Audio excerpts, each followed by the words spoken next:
무신선, 차 마시는 건 좀 멈추고 저기 아래 좀 보게나. 저 짙은 안개 속에 뭐가 보이나? 뭐가 보인다고 그러시오. 안개밖에 안 보이는데. 형님 또 감수성 터져서 헛것 보시는 거 아니요? 허허, 이 사람아, 저 안개 속에 사람 마음이 들어있지 않은가? 욕심으로 썩어가는 시커먼 마음이랑 텅 비어 있어서 오히려 따뜻한 마음 말이야. 어디 보자. 아, 산기슭 오두막에 사는 그 총각 말이구먼. 이름이. 그래, 삼식이. 이 친구 마음이 참 맑긴 하지.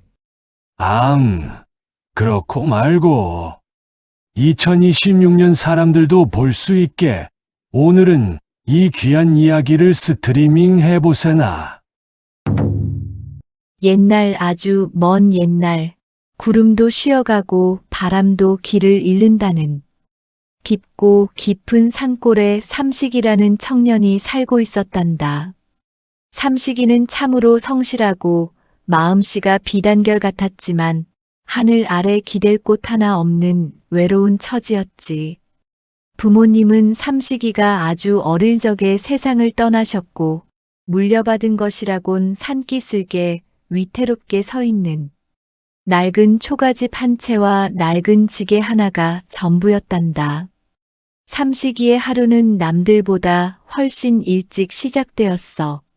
새벽별이 아직 머리 위에 떠 있을 때 차가운 물로 세수를 하고 산으로 향했지. 산에 가서 더덕도 캐고 운이 좋으면 도라지도 몇 뿌리 캐서 장터에 내다 파는 것이 유일한 벌이었단다.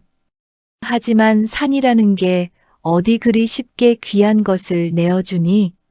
하루 종일 산을 타도 허탕을 치는 날이 태반이었고 그럴 때면 삼식이는 텅 빈 지게를 지고 터덜터덜 집으로 돌아와 맹물로 쓰린 배를 채우곤 했단다. 삼식이는 가끔 밤하늘의 달을 보며 혼잣말을 하곤 했어. 달님, 저에게도 따뜻한 밥 한 끼 같이 먹을 식구 하나만 있으면 얼마나 좋을까요? 삼식이의 그 나지막한 한숨은 산바람에 실려 멀리 날아갔단다. 삼식이는 큰 부자가 되고 싶은 욕심도 없었어. 그저 겨울이면 같이 이불을 나누고 힘든 하루를 마치고 돌아왔을 때 누군가 반겨주는 온기가 그리웠던 거란다. 그러던 어느 날이었어. 그날은 유난히 산의 안개가 자욱했단다. 앞을 분간하기 힘들 정도로 뽀얀 안개가 온 산을 덮었는데 이상하게도 그 안개에서 달콤하면서도 알싸한 향기가 은은하게 풍겨오는 게 아니겠니? 삼식이는 홀린 듯 그 향기를 따라 산 깊은 곳으로 발걸음을 옮겼단다. 가시덤불에 옷이 찢기고 돌부리에 발이 걸려도 이상하게 마음이 자꾸만 그쪽으로 향했지. 한참을 헤매다 벼랑 끝에 다다랐을 때였어. 그곳에 아주 작은 아이 하나가 웅크리고 앉아 있었단다. 17살이나 되었을까? 아이는 때 묻지 않은 새하얀 옷을 입고 있었는데 그 몸에서 아까 맡았던 그 진한 향기가 뿜어져 나오고 있었지. 삼식이는 깜짝 놀라 아이에게 다가갔어.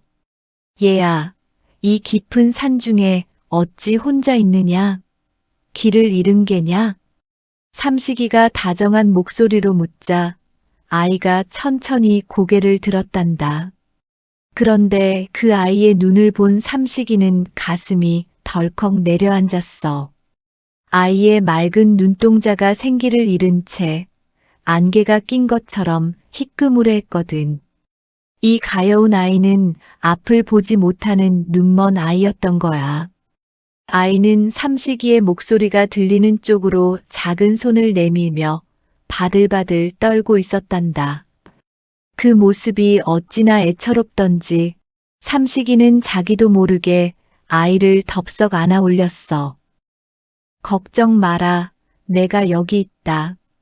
이제 무서워하지 않아도 된단다. 신기하게도 삼식이가 아이를 안아 올리는 순간 얼음장처럼 차가웠던 삼식이의 가슴이 순식간에 난로라도 품은 듯 따뜻해졌단다. 아이는 삼식이의 품이 편안했는지 작은 고개를 삼식이의 어깨에 기대고는 이내 가느다란 숨을 몰아쉬며 잠이 들었어. 삼식이는 자기 저고리를 벗어 아이를 꽁꽁 싸매고는 지게도 팽개친 채 서둘러 산을 내려왔단다. 내가 이 아이의 형이 되어 주어야겠어. 우리 집에 가면 따뜻한 물도 있고 비를 피할 지붕도 있단다. 그렇게 집으로 돌아온 삼식이는 아이를 따뜻한 아랫목에 뉘었단다.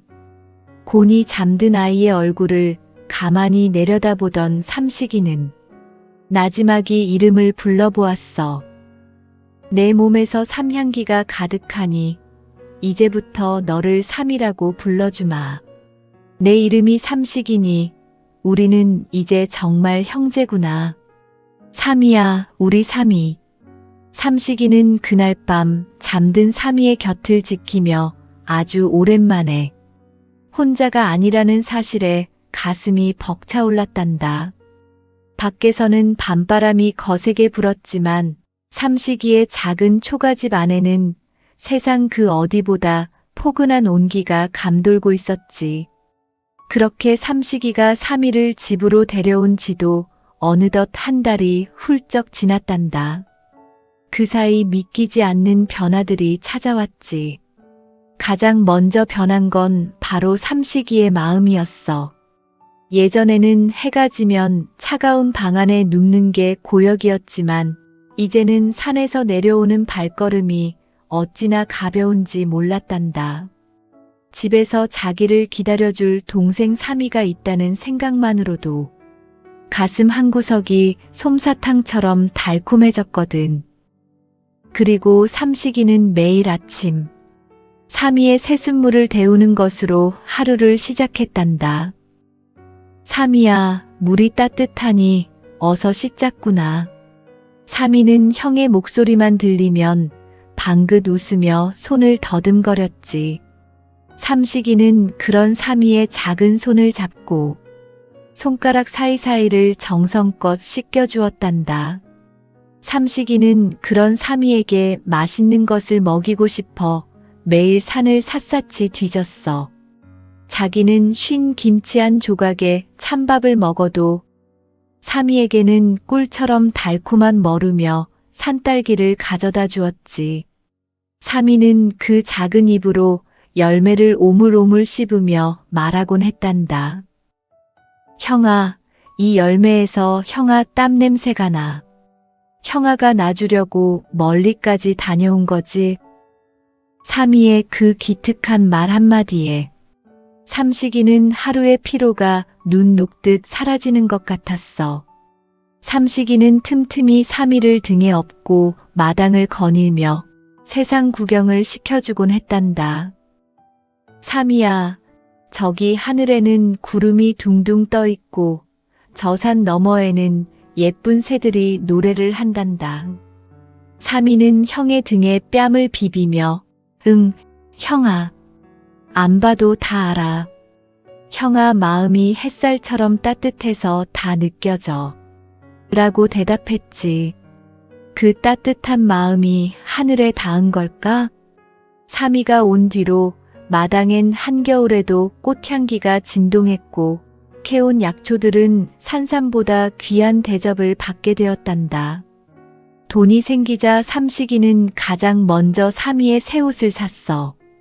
보들보들한 비단 저고리와 따뜻한 손버선을 사서 삼이에게 입혀주었지. 삼이야, 옷이 참 곱구나. 이제 우리 삼이가 제일 멋진 도련님 같아. 삼이는 새 옷을 만져보며 눈물을 글썽였어. 형아, 난 이런 거 없어도 돼. 그냥 형아 옆에만 있게 해줘. 삼식이는 그런 삼이를 꼭 껴안아 주었단다. 무슨 소리냐? 우리 삼이는 내 하나뿐인 동생인데 이 형이 세상에서 제일 좋은 건 다 해줄 거야. 삼식이는 삼이의 눈을 고쳐줄 용하다는 의원을 찾아 전국 팔도를 뒤져보겠노라 다짐했지. 하지만 행복이 커지면 질투의 그림자도 길어지는 법인 걸까? 삼식이네 집 뒤주에서 쌀이 마르지 않고 삼식이가 가져오는 약초가 예사롭지 않다는 소문은 순식간에 아랫마을까지 퍼졌어. 마을 사람들은 수군거리기 시작했지. 그 가난뱅이 삼식이가 갑자기 장터 큰 손이 됐다며 산에서 보물이라도 캔 모양이야. 그 아이가 온 뒤로 집안이 저렇게 일어났다니 보통 일이 아니지. 사람들의 호기심은 어느덧 시커먼 욕심으로 변해가고 있었단다. 특히 마을에서 제일 까는 욕심쟁이이자 약초 가공을 하는 조행수라는 자는 삼식이가 파는 약초를 보고 눈이 뒤집혔단다. 이건 보통 도라지가 아니야. 천년 묵은 만년삼의 기운이 서려 있어. 필시 그 아이가 산삼의 화신임이 분명해. 조행수는 밤마다 삼식이네 집을 몰래 엿보며 삼이를 빼앗아갈 궁리를 했단다. 그런 위험이 다가오는지도 모르고 삼식이와 삼이는 보름달이 뜬 마당에 앉아 도란도란 이야기를 나누었어. 삼이가 삼식이의 손을 잡으며 조용히 말했단다. 형아, 만약에 내가 아주 먼 곳으로 가야 한다면 형아는 어떡할 거야? 삼식이는 깜짝 놀라 삼이의 손을 꽉 잡았어. 그게 무슨 소리냐? 형은 널 절대 어디 안 보낸다. 우리 평생 이렇게 같이 살기로 했잖니. 삼이는 대답 대신 슬픈 미소를 지으며 삼식이의 손등에 얼굴을 묻었단다. 삼이의 몸에서는 평소보다 더 진하고 애틋한 인삼 향기가 밤 공기를 타고 멀리 퍼져나갔지. 그 시각 조행수는 마을에서 힘 좀 쓴다는 장정들을 불러 모았어. 저 눈먼 아이만 내 손에 넣으면 우리 모두 평생 먹고 살 금덩어리를 손에 쥐는 거다. 그놈은 사람이 아니라 천년 묵은 산삼이니 무슨 수를 써서라도 빼앗아 와야 해. 조행수의 눈에는 이미 시커먼 탐욕이 가득 차 있었지. 며칠 뒤 삼식이가 눈에 좋다는 약초를 구하러 깊은 산속으로 떠나는 날이었단다. 삼식이는 삼이가 걱정되어 대문을 꼭 걸어 잠그고 신신당부를 했어. 삼이야, 누가 와도 절대 문을 열어주면 안 된다. 형이 금방 다녀오마. 삼이는 형의 손을 꽉 잡으며 말했지. 응, 조심해서 다녀와. 꼭 빨리 돌아와야 해. 삼식이는 삼이를 한 번 더 안아주고는 바삐 길을 떠났단다. 삼식이가 떠나고 얼마 지나지 않아 적막하던 마당에 거친 발소리들이 들려왔어. 이봐라, 아무도 없느냐? 조행수와 장정들이 들이닥친 거야. 그들은 대문을 부술 듯이 두드리고는 담장을 넘어 마당으로 쏟아져 들어왔단다. 방 안에서 웅크리고 있던 삼이는 온몸을 부들부들 떨었어. 앞은 보이지 않았지만 그들의 거친 숨소리와 시커먼 마음이 느껴졌던 거지. 조행수는 방으로 쳐들어와 삼이의 가느다란 팔목을 낚아챘단다. 삼이는 울먹이며 소리쳤어. 이거 놓으세요. 우리 형아가 오면 가만두지 않을 거예요. 하지만 힘없는 아이가 장정들을 어찌 당해내겠니? 조행수는 삼이를 거칠게 자루에 집어넣으려 했어. 바로 그때 삼이의 몸에서 평소보다 수십 배나 진한 인삼 향기가 뿜어져 나오기 시작했단다. 온 집안이 그 알싸한 향기에 뒤덮여 숨을 쉬기 힘들 정도였지. 산 위에서 약초를 캐던 삼식이는 문득 가슴이 철렁 내려앉았단다. 바람을 타고 날아온 그 익숙하고도 애처로운 향기 때문이었어. 삼식이는 캐던 약초도 내팽개치고 벼랑을 구르다시피 하며 집으로 달려 내려왔단다. 집신이 벗겨져 발바닥에 피가 나는 줄도 모르고 미친 듯이 달렸어. 집 마당에 도착했을 때 삼식이는 자루에 담겨 끌려가는 삼이를 발견했단다. 이놈들, 당장 내 동생을 놓아주지 못할까? 하지만 조행수의 부하들은 건장한 장정들이었단다. 삼식이는 그들에게 얻어맞아 흙바닥을 뒹굴면서도 삼이의 자루 끝자락을 놓지 않았어. 삼이야, 형이 여기 있다. 걱정 마라. 삼식이는 피투성이가 된 손으로 자루를 붙잡고 애원했단다. 제발, 제발 우리 삼이만은 돌려주시오. 내가 가진 돈 다 드릴 테니 내 동생만은 건드리지 마시오. 조행수는 코웃음을 쳤어. 이 미련한 놈아, 이 아이면 나라 전체를 사고도 남는다. 비켜라. 조행수가 삼식이를 발로 차서 멀리 밀쳐내려는 순간 자루 속에서 고요한 목소리가 들려왔단다. 형아, 이제 그만해. 형아가 다치는 건 더 이상 못 보겠어. 자루가 스르르 풀리더니 삼이가 천천히 걸어 나왔어. 신기하게도 삼이의 발이 땅에 닿을 때마다 마당의 흙이 금빛으로 반짝이기 시작했단다. 삼이는 앞을 보지 못하는 그 눈으로 삼식이가 쓰러져 있는 쪽을 향해 조용히 웃어 보였어. 삼이의 몸이 점점 투명해지더니 은은한 빛을 내뿜기 시작했단다. 조행수와 장정들은 그 신비로운 광경에 넋을 잃고 얼어붙어 버렸지. 안 된다, 삼이야. 가지 마라. 형이 잘못했다. 널 두고 산에 가는 게 아니었는데. 삼식이는 오열하며 삼이에게 다가가려 했지만 이상하게도 보이지 않는 벽에 막힌 듯 다가갈 수 없었단다. 삼이는 마지막으로 삼식이를 향해 손을 흔들었어. 형아, 미안해. 내가 눈이 먼 이유는 사람들의 욕심을 보고 싶지 않아서였어. 근데 형아 마음은 눈을 감아도 다 보였어. 나 없어도 밥 굶지 말고 잘 지내야 해. 그 순간 삼이의 모습이 눈부신 빛덩어리로 변하더니 벼락 같은 소리와 함께 하늘로 솟구쳐 올랐단다. 조행수와 그 일당들은 그 기세에 눌려 정신을 잃고 쓰러졌고 삼식이는 삼이가 사라진 빈자리에 주저앉아 목 놓아 울었단다. 삼이야, 삼이야. 삼식이가 울부짖는 마당에는 삼이가 남긴 마지막 선물인 듯 작고 붉은 산삼 열매 하나가 영롱하게 빛나고 있었지. 삼식이는 한동안 넋이 나간 사람처럼 마당 한가운데 주저앉아 있었단다. 손을 뻗으면 금방이라도 삼이의 온기가 닿을 것만 같은데 손바닥을 스치는 건 차가운 밤바람 뿐이었지. 온 마을을 뒤덮었던 그 진한 인삼 향기도 조금씩 옅어지고 삼식이는 비로소 자기 가슴속이 텅 비어버렸다는 걸 깨달았단다. 삼이야, 너무 보고 싶어.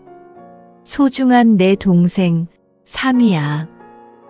삼식이는 목이 쉬도록 삼이의 이름을 부르며 눈물을 흘렸지. 한편 욕심에 눈이 멀어 삼이를 빼앗으려 했던 조행수와 그 일당들은 어떻게 되었을까? 그들은 삼이가 빛으로 변하던 그 거대한 기운에 눌려 며칠 동안이나 정신을 차리지 못했단다. 겨우 깨어났을 때는 조행수의 온몸이 나무 껍질처럼 딱딱하게 굳어버려 손 하나 까닥할 수 없게 되었지.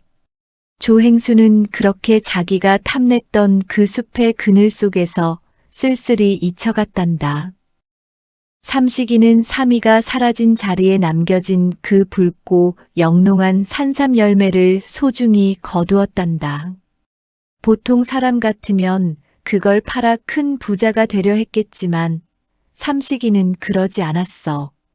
삼식이는 삼이가 가장 좋아했던 볕이 잘 드는 산기슭, 두 사람이 처음 만났던 그 벼랑 근처에 열매를 정성껏 심어주었지. 삼이야, 여기가 내가 살던 곳이지? 이제 여기서 누구의 방해도 받지 말고 편히 쉬려무나. 삼식이는 매일같이 그곳을 찾아가 잡초를 뽑아주고 정성을 다해 돌보았단다. 세월은 강물처럼 흘러 어느덧 20년이 지났어. 삼식이는 이제 머리가 희끗희끗한 중년이 되었지만 여전히 그 산기슭을 지키며 살았단다.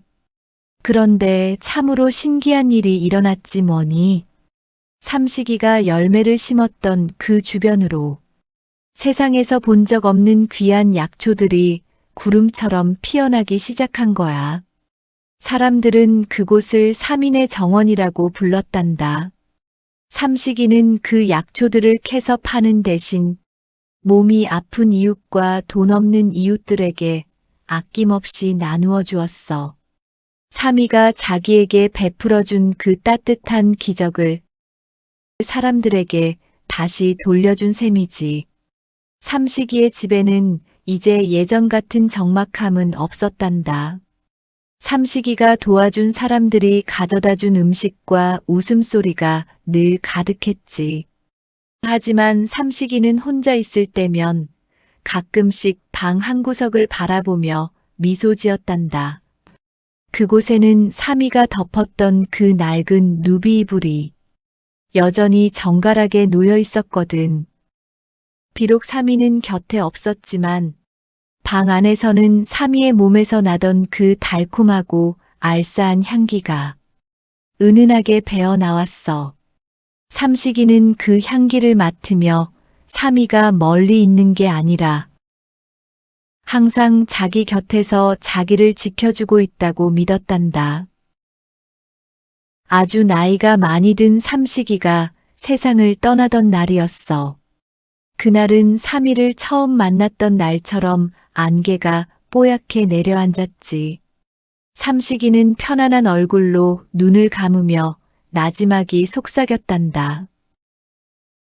삼이야, 이제 형아가 너 보러 간단다.